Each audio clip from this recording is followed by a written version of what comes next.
This is Colonel Konstantin Volkov of the Russian KGB. In the summer of 1945, he came secretly to the British Embassy at Istanbul with a proposition. In return for political asylum, also 27,500 pounds, I will trade you most valuable information. Addresses and descriptions, all KGB buildings in Moscow. List of all Soviet agents in Turkey.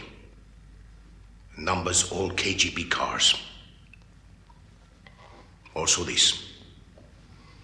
Name of Soviet agents operating government departments in London. Operating in government departments? No. Operating them. In charge. Whitehall. You will inform London of my proposition. What do you make of it? Incredible. Do we have anything on Volkov? Oh, very little. But here's a Class 2 star KGB Lieutenant Colonel. It's genuine, then? On the face of it. Then this could be of the highest importance. Could you go out there and take over?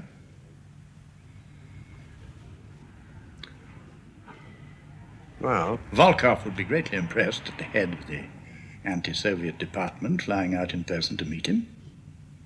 very well. Good. We'll have to let Foreign Office security know, I suppose, but no one else.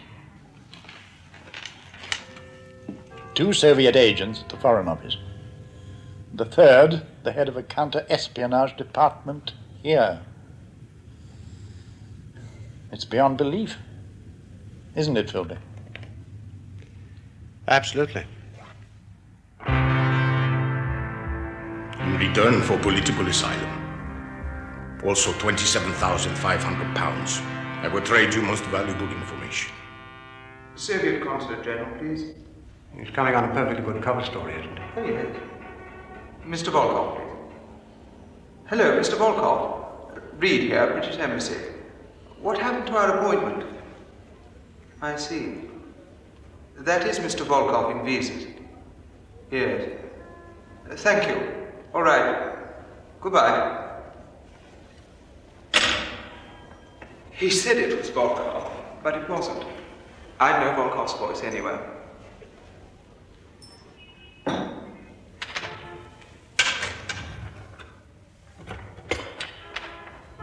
Soviet Consulate General, please. Is that wise, sir? I shouldn't say who I am, but I might recognize that voice. Hello, Mr. Volkov, please. Mr. Konstantin Volkov. V-O-L-K-O-V. He's a vice consul in visa control. I was speaking to him just a minute ago.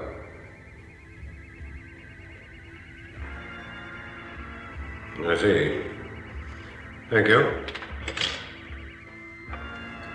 I've never heard of him.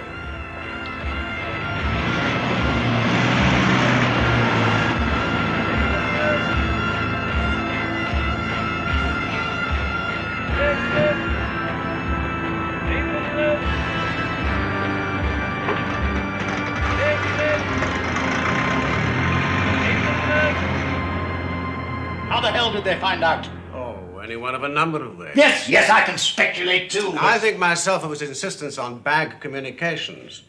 Gave the Russians so much time to catch up with him. How? Well, his office and living quarters were probably bugged. And then there was that fool in the Treasury Department at the consulate who now admits mentioning his name on the telephone to Ankara. Which could be tapped. Volkov said so. Anyway, it's made us all look pretty silly. I've no doubt that both Foreign Office security and MI5 will waste no time at all in making sure that the Treasury Department knows all about it. Moreover, Volkov's disappearance does tend to lend credence to his extraordinary claims. It could still be a plant. Aimed at what? Increasing the mistrust between MI5, SIS, FO security. Making us all suspicious of each other. So the whole shooting match starts to rust up? It's a possibility. There'll be an inquiry, of course. Yes. Possibly under Farquharson of FO security. Anyway, you file your report, answer his questions. Let him sort it out if he can. Well, he'll have little enough to go on. Perhaps more than you think. Well? Security investigation into a major espionage leak from our embassy in Washington. It's classified cabinet, but since you've been offered the Washington job, I've got clearance for you to see it. It was some time ago, but there are some rather nasty parallels with this Volkov business. Which brings me to the whole question of the Washington posting. Yes? I understand you haven't yet accepted. That's right. Why not? Oh, domestic problems. I see. But you do understand how absolutely essential it is that someone of your caliber takes it. You've done a brilliant job here, building up Soviet counter-espionage from absolutely nothing. But the importance of Washington is impossible to exaggerate. Not only the head of the firm in the USA, but with the closest possible links with this new CIA outfit. There is no more important new job in Western intelligence at the moment. Now, tell me you'll think hard about it tonight. All right. Good. And we'll talk again when you've read that. During the last months of the war, by some error of code books, the Russian embassy in New York began radioing top-secret information to the Kremlin using a low-grade cipher. This procedural mistake lasted just long enough for GCCS at Bletchley, Surrey, to record and decode the main messages being passed. The first messages consisted of the exact text of top-secret telegrams from Churchill to Truman about what line to take with Stalin over Berlin. Oh, for goodness sake, Dudley, blow your nose. Kim, have you got a handkerchief? What? Handkerchief. Come on, now, blow. Big blow. That's all. Oh, for goodness sake, Dudley. Later messages revealed stages of top-secret communications between the United States and United Kingdom government over their relative atomic strengths at the outset of the Cold War. Dudley, come on. The cables were transcribed with great accuracy, even quoting the British Embassy file number. Moscow then queried how this material had been obtained, at which point the code reverted to high grade, impossible to crack, but revealing the code name of the agent responsible, Homer.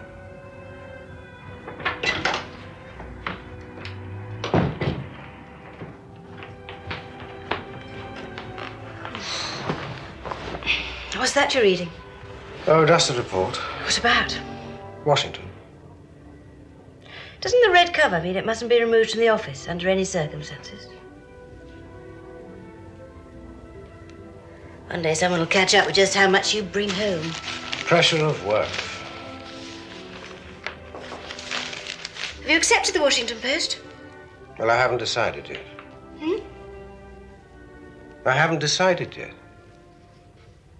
When I decide, I'll tell you. Anyway, Washington's not the happiest place to be at the moment. Why? Well, the Americans are terrified the Russians will still be able to make their own atom bomb. They know they couldn't do it without cribbing some of their secret processes, so they've got neurotic over security. Which means that anyone in the firm can say goodbye to privacy. At least it'd be a change.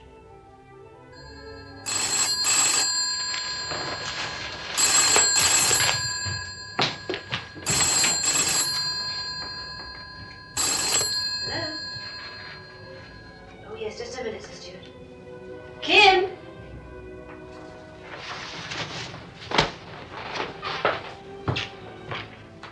Sir Stewart. I haven't finished reading it yet. No, it's not about that. Though you've read some of it.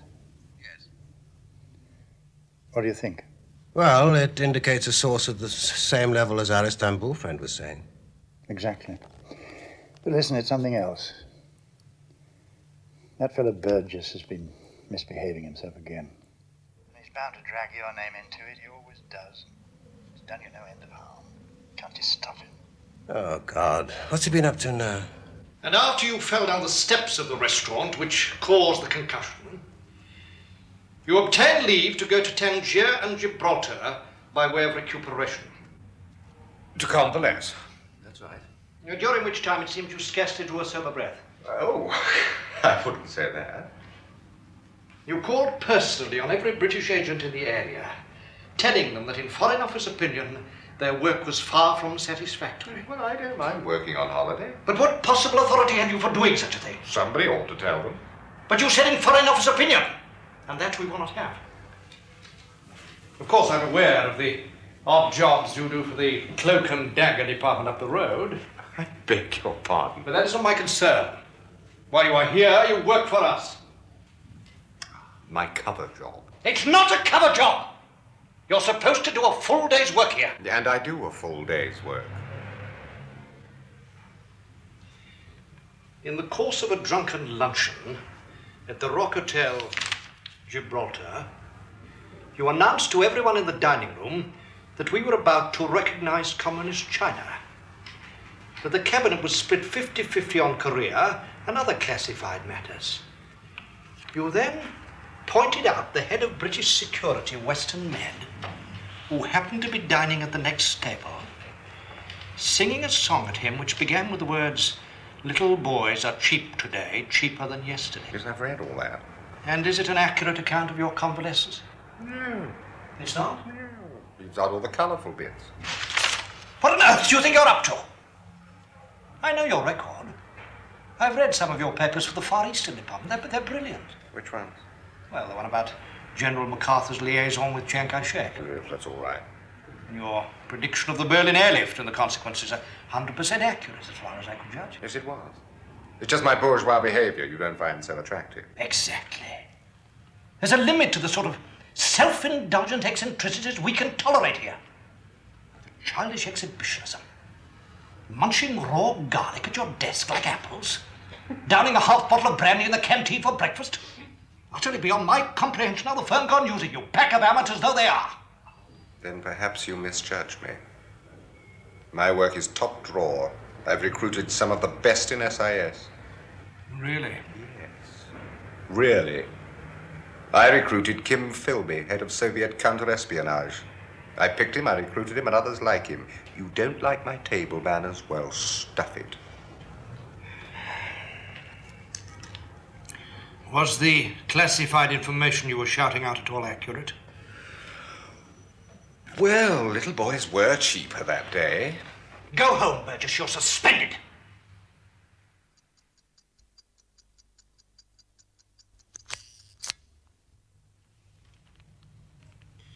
I'm astonished that Burgess was once thought to be a genius.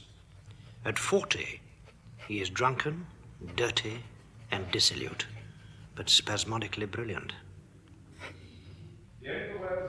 He appears to have access to much classified information, none of which could have come through his lowly position with us, but which must have come either from his CIS contact or via the old Queen's net. He's an embarrassment, but no one as openly indiscreet as he is could possibly be a serious security risk.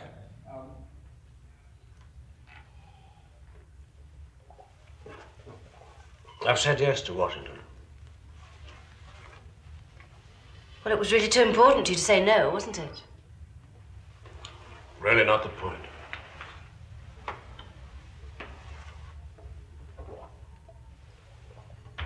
Aileen, this is the head of the entire SIS in the USA. I'm very glad for you. Good.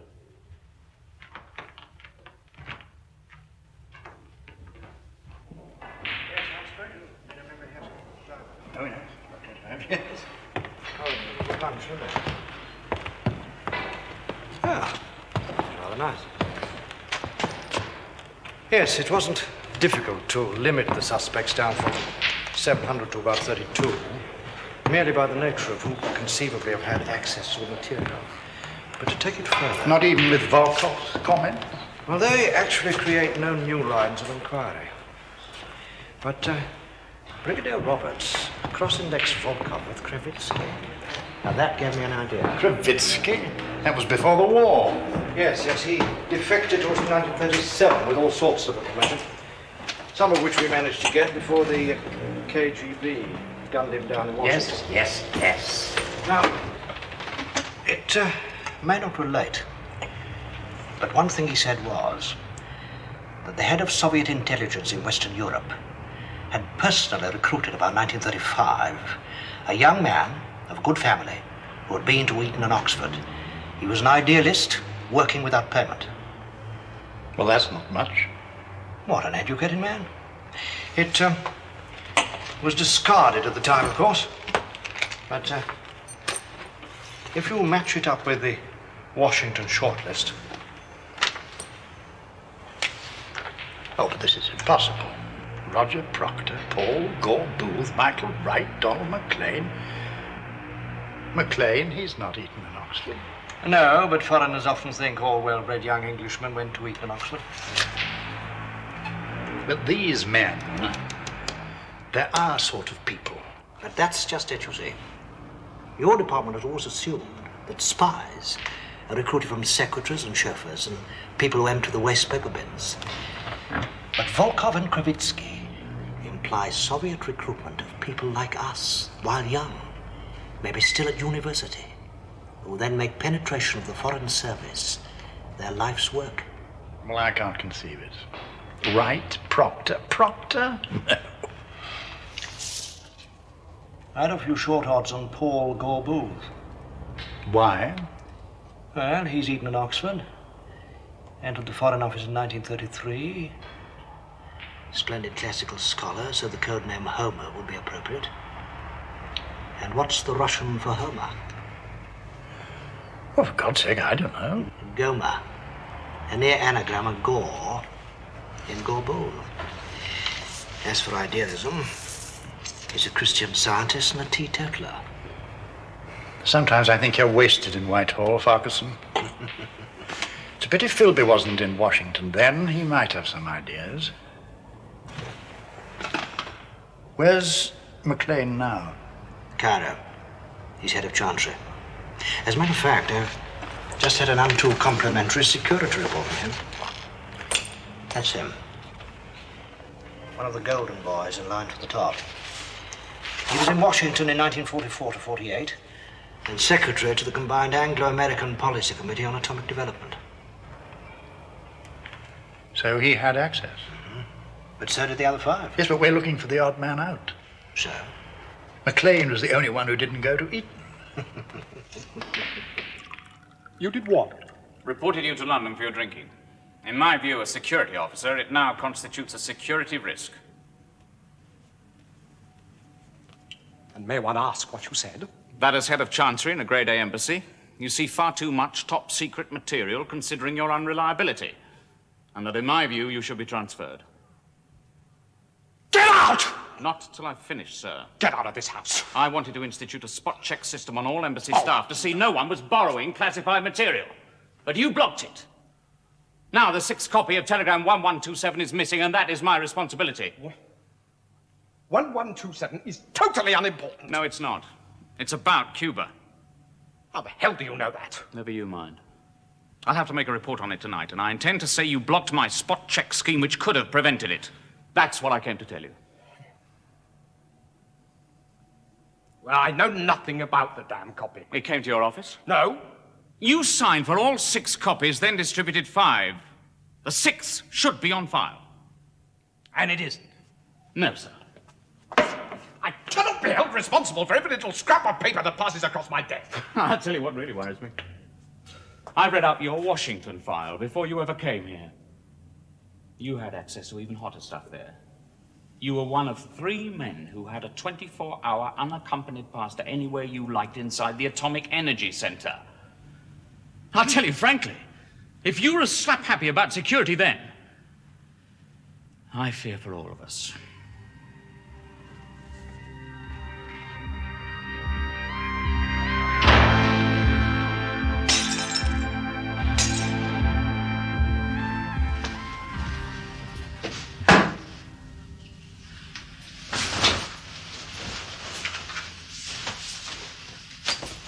hell was that all about? That jumped up little pimp of a lance corporal has reported me as a security risk. Never. Says I drink too much and blab at parties. Well, don't you?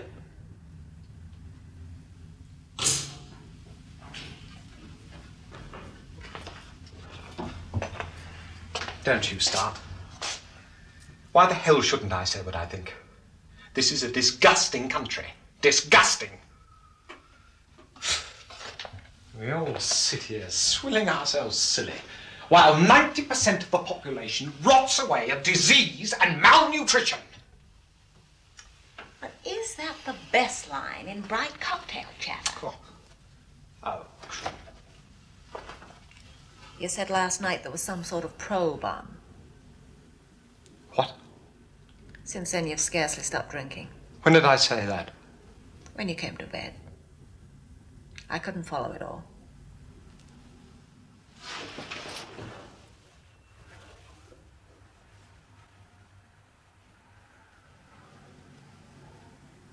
You'd better tell me. It's an MI5 probe. It's top secret. Into what? Our time in Washington. Your time in Washington. There was a leakage of classified information. I am one of the suspects. Now, just don't ask me how I know. But it wasn't you. Of course not. Then why so worried? Because it could look like me. I had access to all the information the Russians have apparently got. Every key decision between us and the Americans about the Cold War. NATO. Jap peace treaty. Korea. I knew things like the annual uranium buying requirement. Now, actually, that is just about as secret as you can get. Because if you know that, you can work out how many bombs we were making.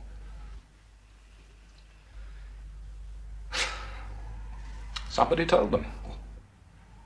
Who? I don't know.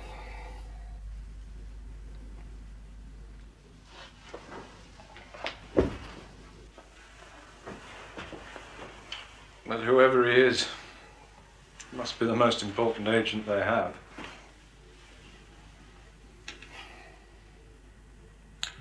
The Russians are going to get that bomb. They'll piece it together. Every scrap of knowledge they can filch from the West. And when it goes off, there'll be the biggest witch hunt since the Middle Ages. It is Maclean. If I know for certain, I can whistle if the hunt gets too close. Look, one of my briefs is to work closely with the FBI in their pursuit of the embassy spy. At all costs, his interrogation must be avoided. Absolutely.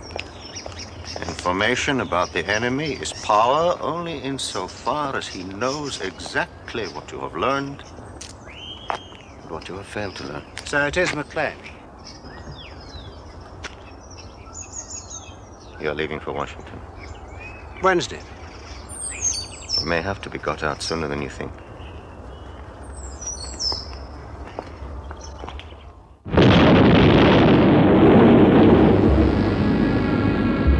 It would be difficult to exaggerate the awesomeness of this development. While America alone held the bomb, the world was safe. The Soviet bomb is a threat to world peace of the highest order. While we debate what should be our new policy in the light of this grave event, I will give the people of America one solemn promise. No effort will be spared, no stone left unturned, to root out with the utmost vigor those traitors in our society who betrayed this secret to the Soviet Union.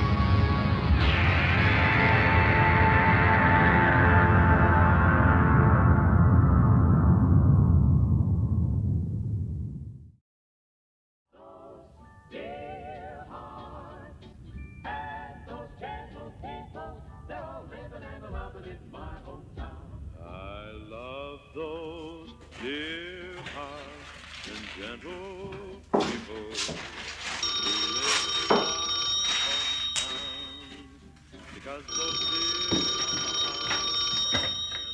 Yes?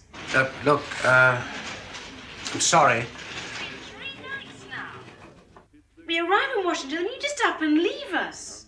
We haven't even unpacked yet. With a crisis like this, we're just swamped by the sheer volume of stuff from London. When are we going to see you then? I don't know. Look, I must go. Sorry. We can't get you any more cipher clerks. So from now on, we'll send all technical documents via the bag, all right? Oh, that's not necessary. You can't possibly cope with all that, too. Well, the important thing is to keep everything between London and Washington going through this one cipher office, otherwise we get into a hell of a mess. Well... these are yours. Top bunch are Harwell's evaluation of fission products in fallout samples picked up by US Air Force pilots. My God, their game. What? I'm flying into the stuff. Well, I don't suppose they know what it is. These two?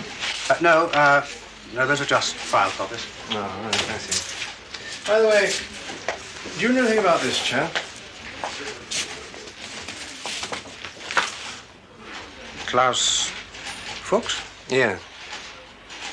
No. Well, I have it on good authority. They're about to arrest him for espionage. He's German-born, fled from Hitler, worked over here at Los Alamos till 47, and then moved across to Harwell on the plutonium bomb. He's one of the very bright boys. It's pretty certain a Soviet agent. They've been investigating him for the last 6 months. Well, I've heard nothing about it. Well, that's what worries me. It means the FBI have been holding out on us since the embassy spy business. Maybe they suspect someone here. By the way, you'll see from one of those that Sir William Penny and Lord Taylor flying out here tonight. Oh, what can they do? The only decision now is Truman. Oh, what's that? Or whether to call it quits or go flat out and make a super bomb. Hydrogen bomb? Yes, that's right. I think that's what they call it.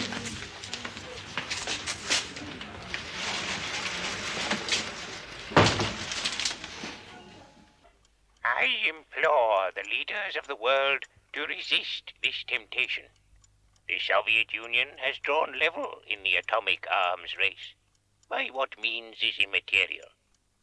Both East and West, I am certain, long for peace, but are afraid their opponents may draw ahead by the secret manufacture of even more terrible thermonuclear weapons.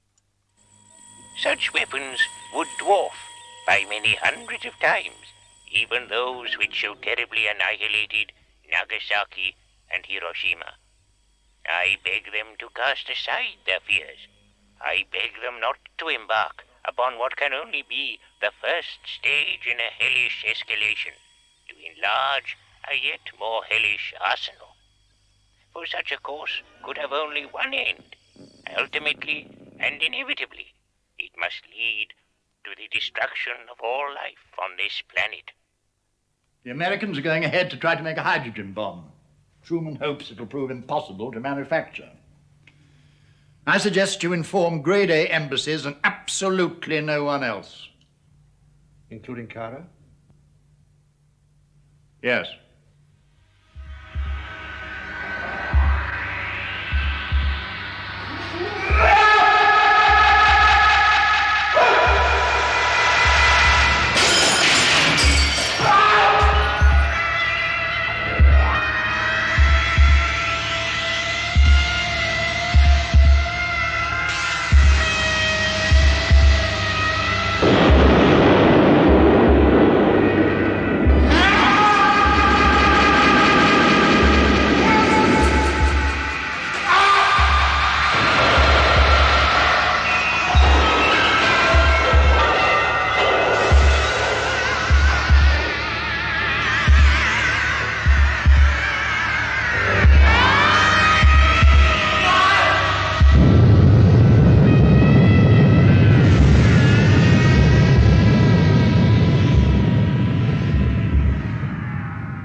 Cairo, 5th of May.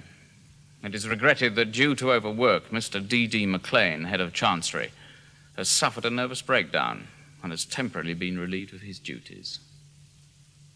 It is suggested that this highly valued officer be given 6 months' leave to convalesce and is then found a new position commensurate with his outstanding promise. Guy Roach has been posted here. What's that? Guy's been posted here as a second secretary. Says, can he stay with us till he finds a flat? I'll not have that man in our house again, Kim. But I've known him all my life. I don't care how long you've known him. He's a disgusting slob. In Turkey, in London, he used to treat us like a hotel. He stank. He used to bring you home stupefied with drink. What is it between you two? I'll not have him, Kim. I'll not have that man in this house. Now, listen, guys.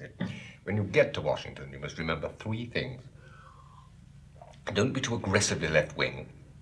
Don't get involved in race relations. And make sure there are no public homosexual incidents.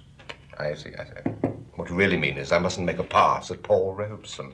How on earth did you get such a job? Well, the theory is that his little ways will be less noticed here. What? In a large mission. Farquharson wrote to warn me. Oh, did he indeed? Giving a summary of our recent peccadillos and saying that worse might be in store. What does he mean, worse? Goats? Oh, there's a thought. Seriously, Kim, do you know what they're going to give me to do here? Initially, yes. About 3 weeks ago, some fool of a wireless commentator said that anybody who thought we were dragging our feet over career should write to the British Embassy about it. We're all going to start by answering those letters. How many? About 4,000. Oh, my God. Guy, message from the children. Could you help them mend their horn? Thank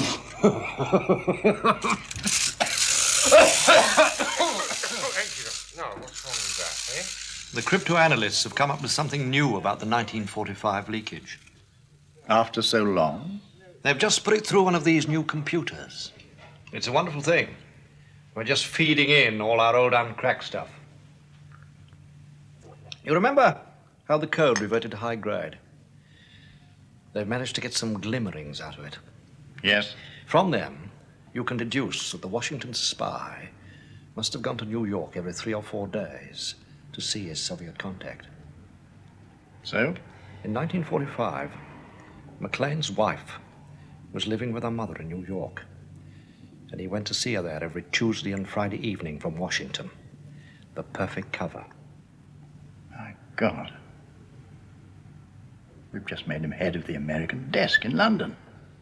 After his illness, there was nothing proved against him. Can't hold him out. Put him under surveillance.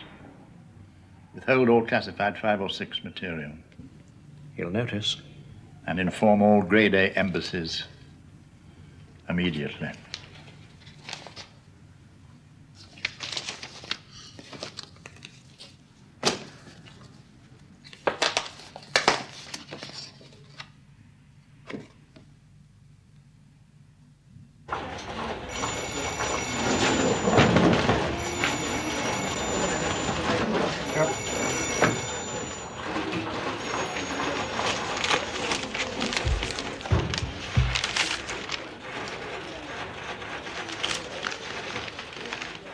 Confidential, strictly Class 1 security only. Re Mr. D.D. Maclean, American Department. Thank you very much. Thank you.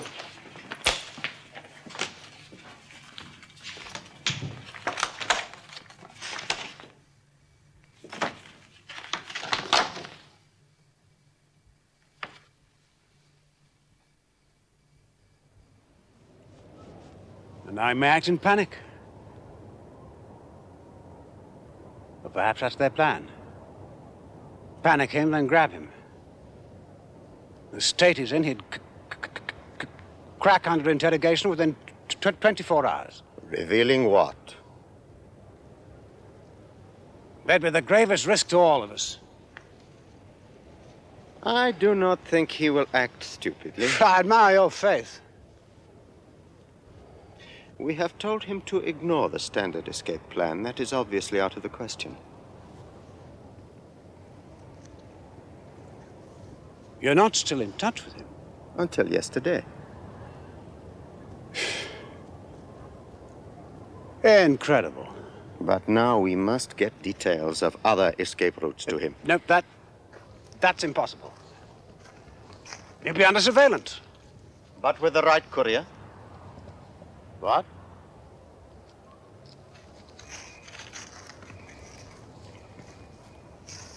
There will surely be no suspicion if Burgess went to see him. On official business.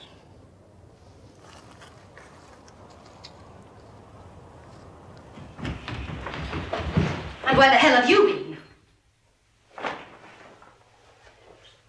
I beg your pardon? I've just been dragging your drunken friend into his bed. He spewed up all over the kitchen table. He came back with the most disgusting man. I've had to call the police. And he starts fighting them in the kitchen.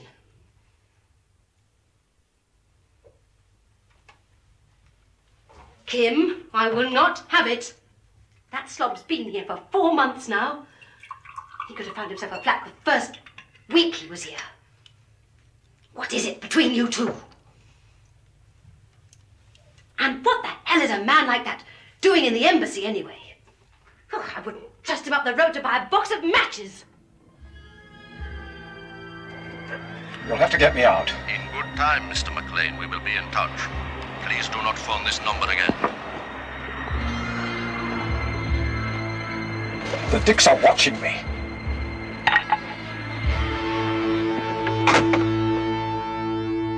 Kim, I'm so dreadfully sorry. Well, that's enough about that. Oh, no. It's such a terrible thing to do. Such marvelous friends. You're moving into a hotel tonight no matter what, all right? Yeah. Of course. It's been a long line of squalid failures ever since Cambridge. Oh, no, it has, Kim, it has. You know that sod Graves? He's even taken me off those letters. Got me filing press cuttings now. Not even as if my contact regards me as a decent spy anymore. You know, he hasn't asked me to do anything for 2 years. Well, something you can do now. Yes? It's of the utmost importance. The very top man has to be got out. You'll have to return to London and brief him. Who? Maclean. What? When you get back to London, you have to contact your control there to check on the details of the escape plan they'll have finalized. Then pay some sort of visit to Maclean at the FO. While you're talking to him, put a typed note into his hand, arranging a further meeting away from the office. But don't say anything. The second meeting, you'll brief him fully. All right. Yes. It's absolutely essential you don't botch this guy. Because if you were suspected, I'd get drawn into it. Our association over the years is too well known. The problem is to get you sent back to London quickly, without it looking suspicious in retrospect. Oh, I think you can leave that to me. The state governor has protested in the strongest possible terms.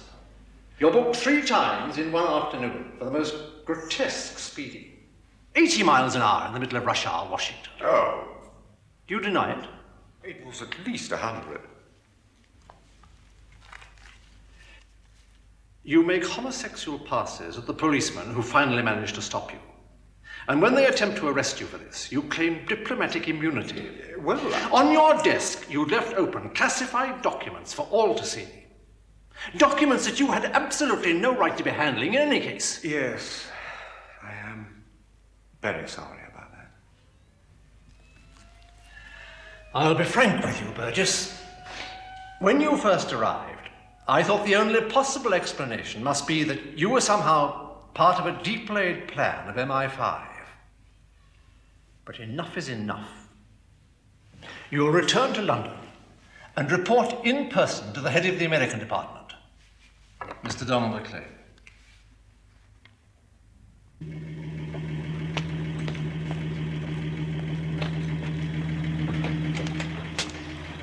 on, cheer up.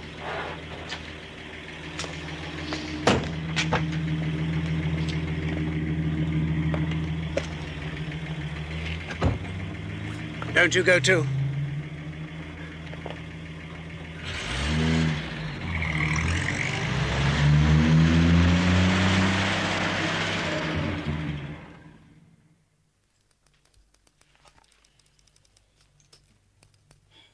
What do you want of me? Your support in getting the Foreign Secretary to sign it. To bring Maclean in for questioning? That's right. By? 5.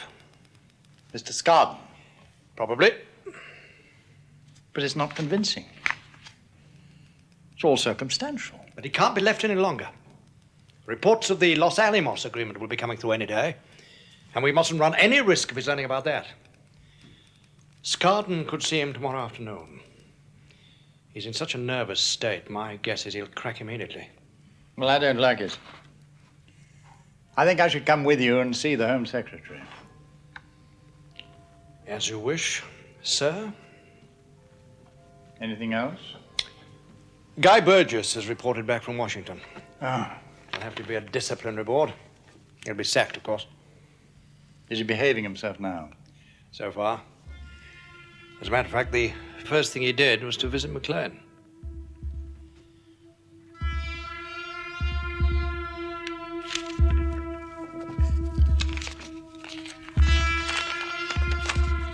Berrywood Station, 6:30 p.m. Can't be sooner. Must meet contact first.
They're shutting me out because I've been blown. Oh, would you have not It's a been classic blown? maneuver. Why not? With Kravitsky, it was a bullet in a There's back no alley. comparison between you and Kravitsky. Well, they can't afford to be sentimental about someone who's lost his usefulness. Why should they? It's not sentimentality, it's self-preservation. If for no other reason, they're going to lift you to show the other chaps in the field they're not abandoned. When the bogies start closing in, they're whisked off to safety. Unless they did that, their whole Secret Service would collapse.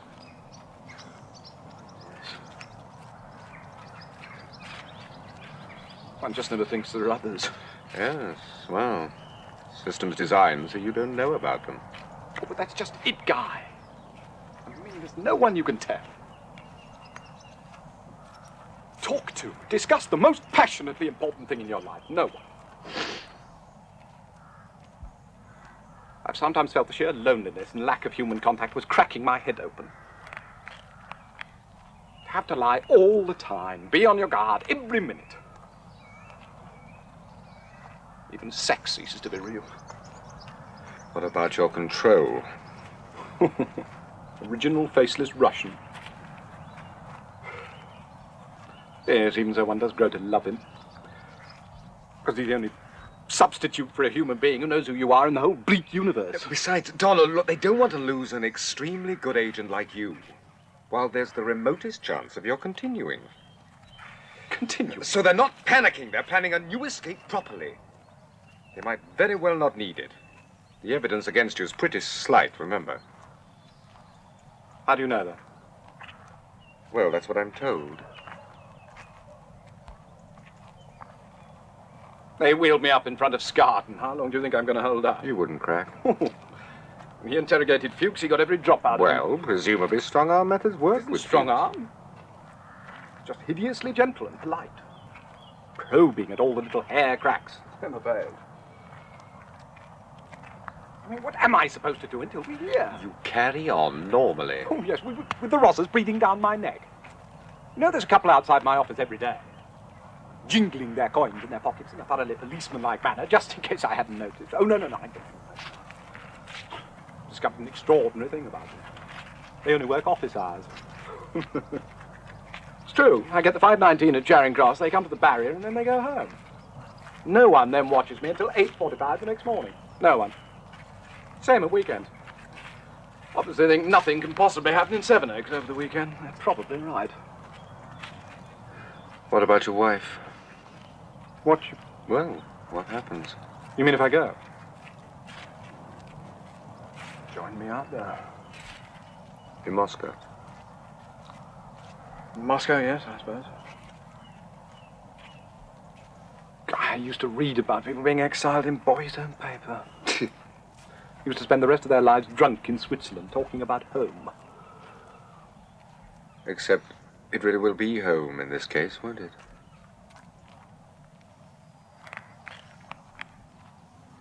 Well, what are you going to do? Oh, I'm spending the weekend with Bernard Miller in Brittany. Just carrying on normally. Oh, yes, I forgot. This doesn't really affect you, does it? Yes, of course it does. I'm all washed up, Donald. I'm finished with the FO and with this country. I want to go home, too.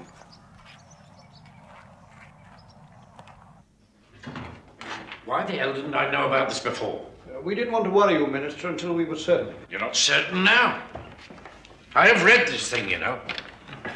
I don't go around signing every bit of paper that's shoved under my nose.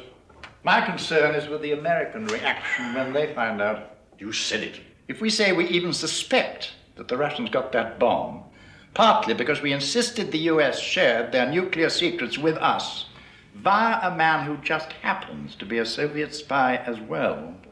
By Christ, it doesn't bear thinking about. After Fuchs and Nunn-May and all the others since the war.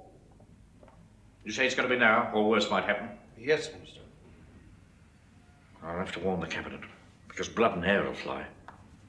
It's Thursday now. You want to arrest him tomorrow, Friday, eh? That's right. It can't be done. I'll sign it for after the weekend, and that'll give me time to warn everybody. By Christ, you'd better be right about this bloke. Will anybody else know that I've signed this? What about our people in Washington? Only our CIA liaison man, Philby. It's all right, then.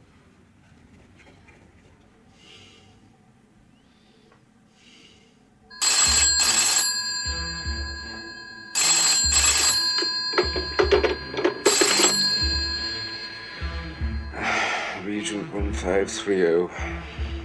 Just a minute, please. An overseas call for you. What's the time?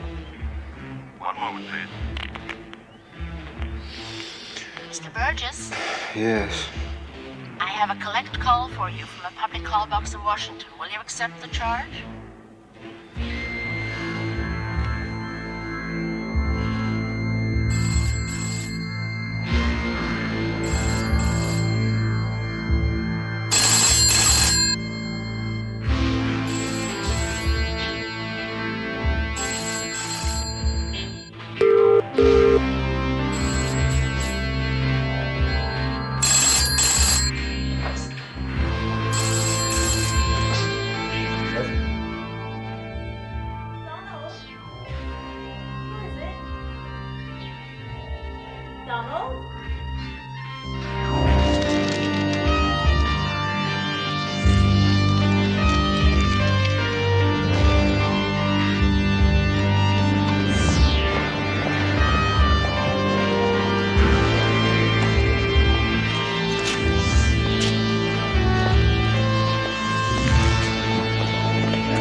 Taxi! We take the SS Falaise from Southampton to St. Malo at midnight. Then taxi to Rennes, catch the 118 to Paris, then the night express to Vienna.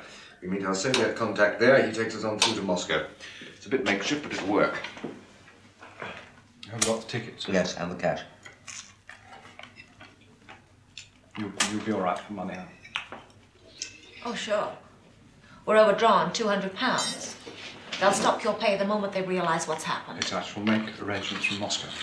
Yeah, well, I could have drawn more cash by selling shares, but it's a bad market at the moment. Which shares? Rolls-Royce De Beers Mining. Haven't been doing too well. You see, ICI put on 9 points last night. I was talking to my stockbroker last night. He said under the Currency Regulations Act, you can send my dividends to me in Moscow, tax-free for life. We've got to go. Are you going to say goodbye to the children? I left them round the door.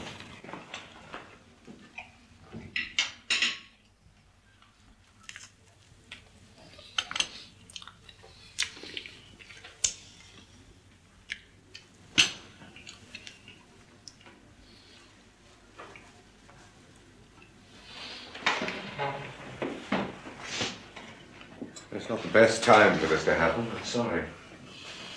Donald told me last night that he's been a Soviet agent since Cambridge for 19 years, all through our married life. Washington, Cairo, the lot.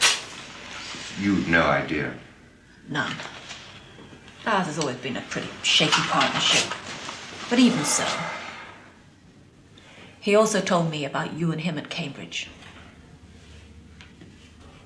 Disgusting.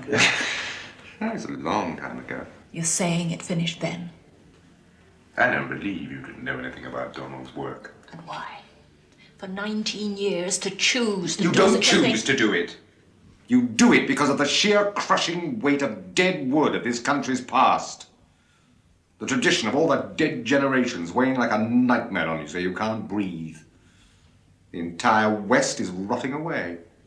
It's the God-given responsibility of every civilized man to sweep away the whole criminal, crack-brained, gangrenous mess and start again. There is no choice at all. The 18th Brumaire. Yes, I'm quoting Marx. It's also true. I bet you've been quoting that ever since you and Donald first read it in some cheap little pamphlet at Cambridge. Have you never progressed beyond? Always second-hand guy. Never an original thought. Do you think the departure of a cheap little pansy like you is going to make the slightest real impression on the world? Yes. Since I'm forced to go, I'm going to slam the door behind us so that the echo will be heard throughout the world. Trotsky. Defense of Terror. Chapter 9.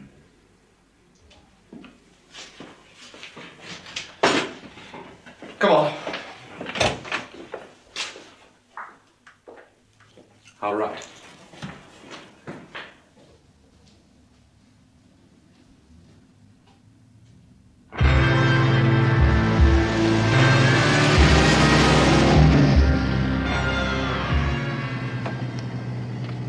I didn't know what to pack.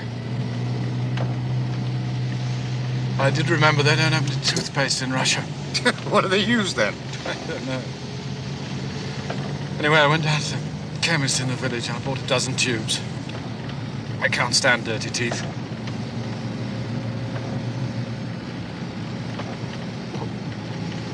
What will you miss most? Oh, Donald, shut up. It's an adventure. Do you know something? I've never been convinced. I mean, not wholly, totally, absolutely, as one should be. In my head, yes. But for 20 years, I've longed for that leap of faith to convince me that communism is right. My God, your sense of timing.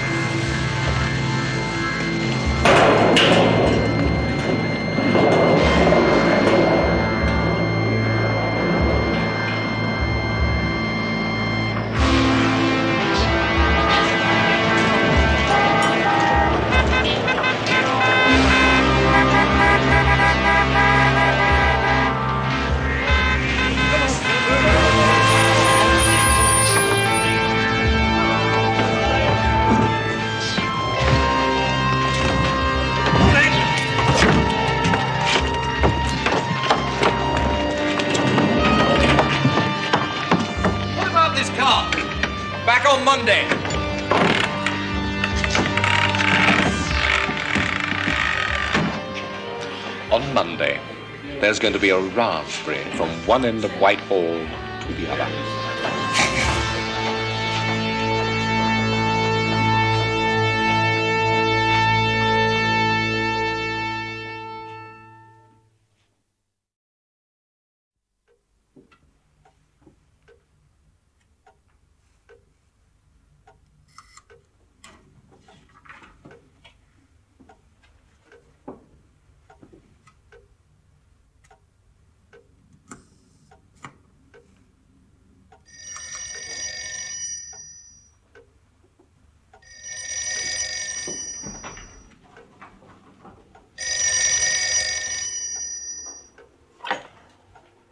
Yeah?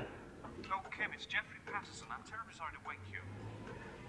What's the matter? Duty office has just received an enormously long, most immediate telegram from London. Must be something big. Half the cipher office are down with flu. Can I borrow your secretary? Yes, of course. Have you got her number? You don't mind? No. You go ahead. Thanks. Bye.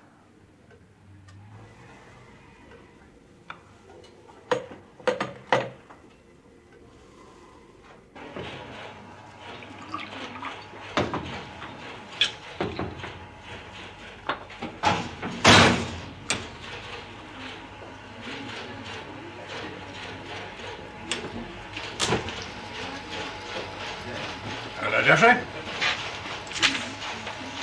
All right?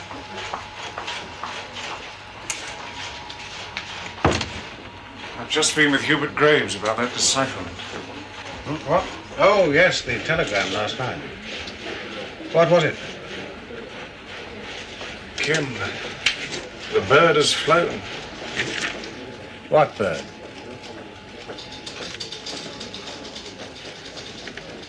Not Maclean. Yes, but it's worse than that. What? Guy Burgess has gone with him.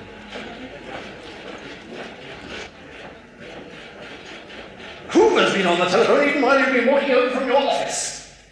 I've never heard any man so angry. How long have those bastards been spies? When were they recruited? Had you the slightest foreknowledge of this? Had I what? Burgess was a close friend of ours. Wait a minute. He never gave you the Certainly, slightest stayed with us indication. for a few months while he's looking for a flat here. Yes. I suppose at least that's in your favour. You'd hardly have advertised the connection if you are in any way involved. What do you mean? Well, somebody tipped them off.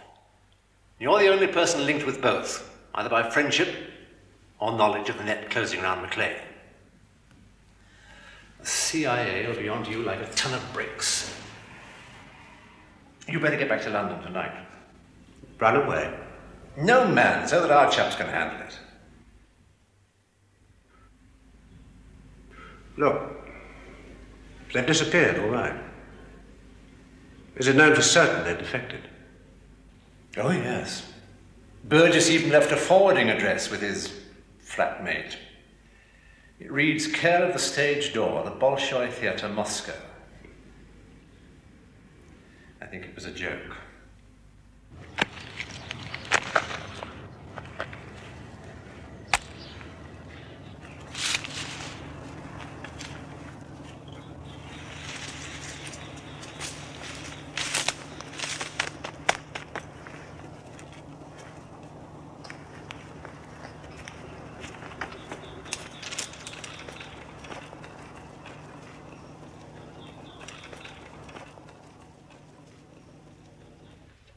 There's nothing else they could accuse you of. You were all at Cambridge together. Apparently. Very left-wing. Oh, Christ, what does that mean? Well, you told me that they... What do you know about it?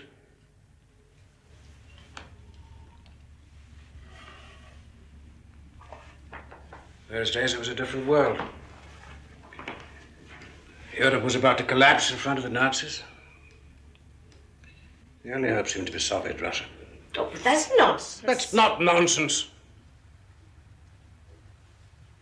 Well, the way it seemed to anyone not blinded with prejudice, with two eyes to see.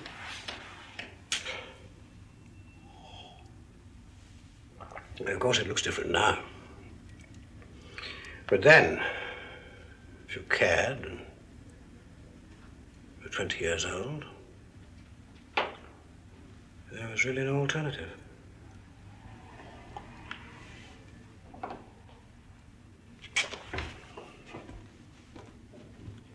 I used to see it hit undergraduates around me like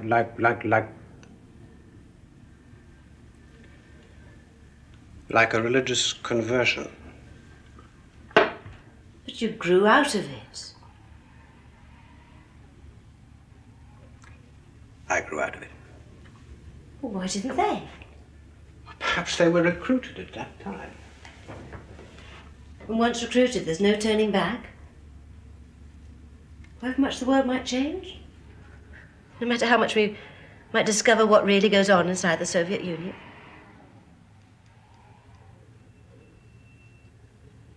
Once you've said yes, and the door clangs behind you, that's it. For life. Imagine. Till you're caught.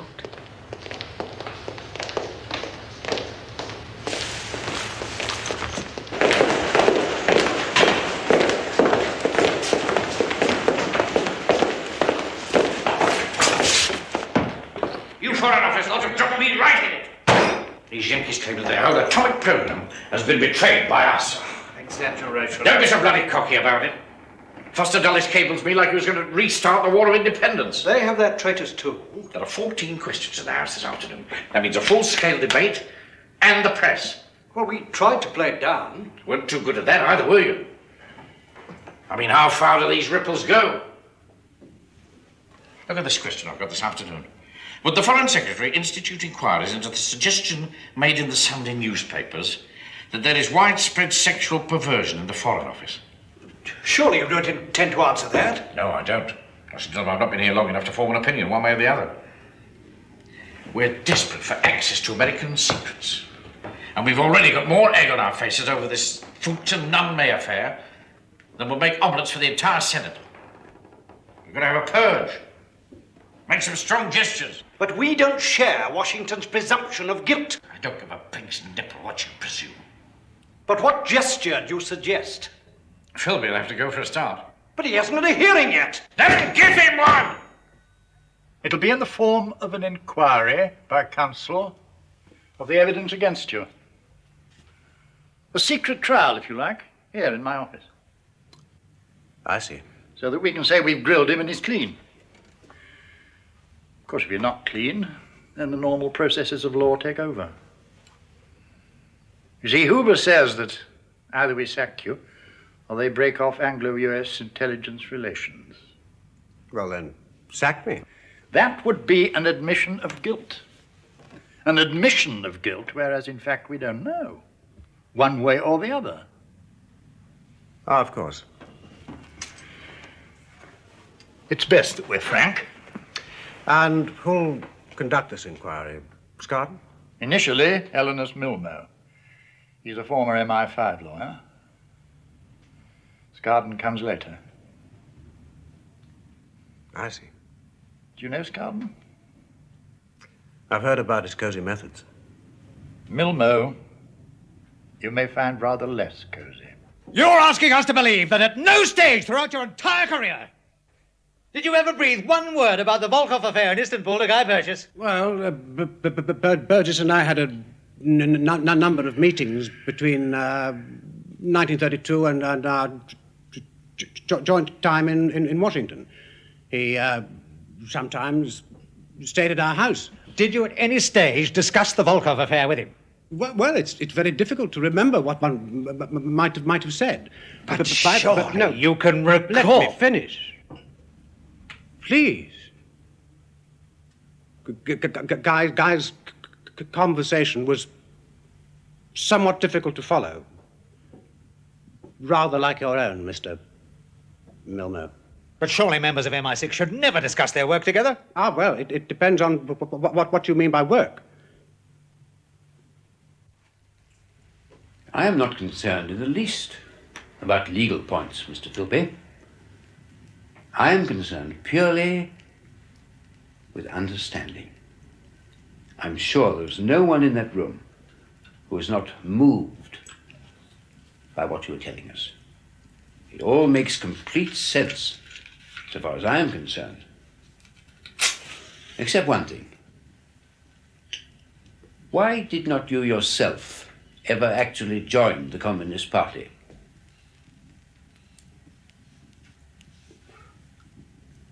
Because I was never convinced. But those around you were. So it seems. Did you ever attend party meetings? Open meetings. Open to the public. I also attended conservative meetings.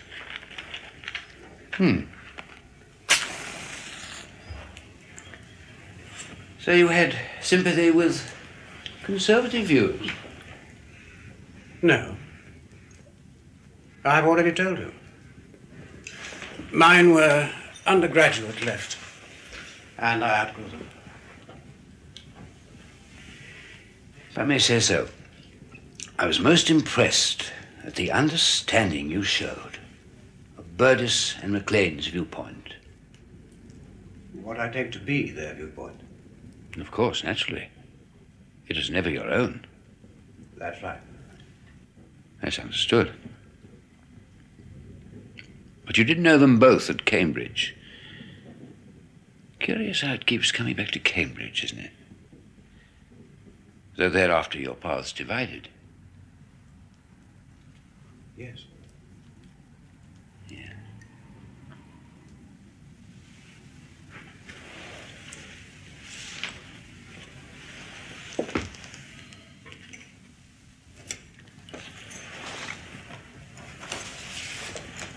Which brings us to this. Detailed autobiography you so kindly supplied us. Extraordinarily interesting life. Though, reading it through, there's one tiny detail which puzzles me. Perhaps you'll be good enough to explain. You see, it mentions things here that you did not mention when you first joined the diplomatic service. Because I thought them unimportant. Ah. Is that the reason? I see.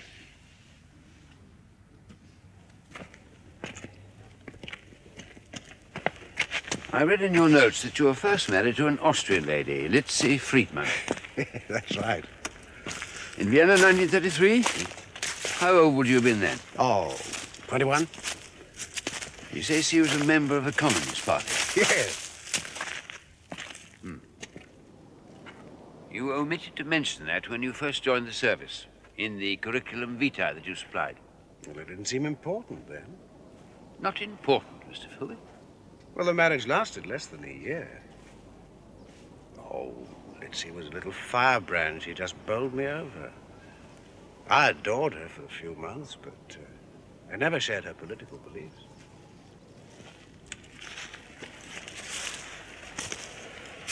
How did it begin? What? Your involvement with Litzy. Well, we were out walking one day, in the snow, and she just suddenly pounced. Well, it was sort of mutual, actually.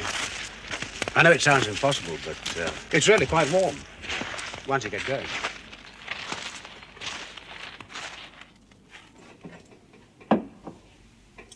Thanks.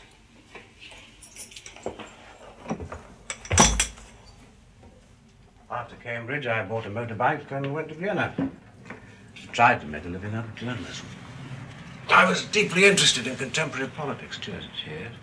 But why Vienna? Well, it was the center of the fascist-communist conflict at that time. Oh, yes. The workers' uprising of 1933. Put down by the government with great bloodshed. Though you went purely as an observer. Yes. And a wife whom you met there and with whom you were deeply in love took a very active part. I believe so. Believe so, Mr. Phil? Well, it may sound extraordinary, but we were apart for weeks at a time. There was very little time to discuss anything. See, I do find that so difficult to grasp. With your sympathies, married to such a woman, but you still took no active part. You say you witnessed the shelling by government troops of densely populated works flats. Did I? Didn't you say so in those articles you wrote? I didn't realize you'd read them. I felt I ought to, Mr. Philby. Those that you sold to the English press were fairly easily tracked down, but your Austrian articles... Oh, those were merely typed broadsheets, typed and duplicated. Distributed to street corners during the uprising. Absolutely fascinating. My German is really very rusty. Do you mind translating this bit for me? I've marked it a bit here. It's about the 300 killed when those flats were shelled. No one could witness that appalling scene without being overwhelmed by the conviction that the world is fast going fascist and only communism can save it. A sincerely held view. I have no doubt. At the time. At the time. Please go on. Socialism has quite failed to stop it. It failed in England in 1931, Germany in 1933. It is failing in Vienna now. Those of us who are living through these things will, for the rest of our lives, feel ourselves separated by a giant divide from those who know nothing of it. And not 3 months later, you returned to England, publicly severed all your left-wing connections, and joined the service. A gross misinterpretation. Others may not think so.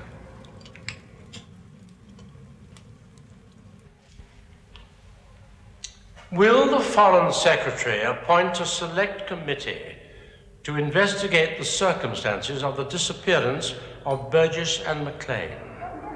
No, sir.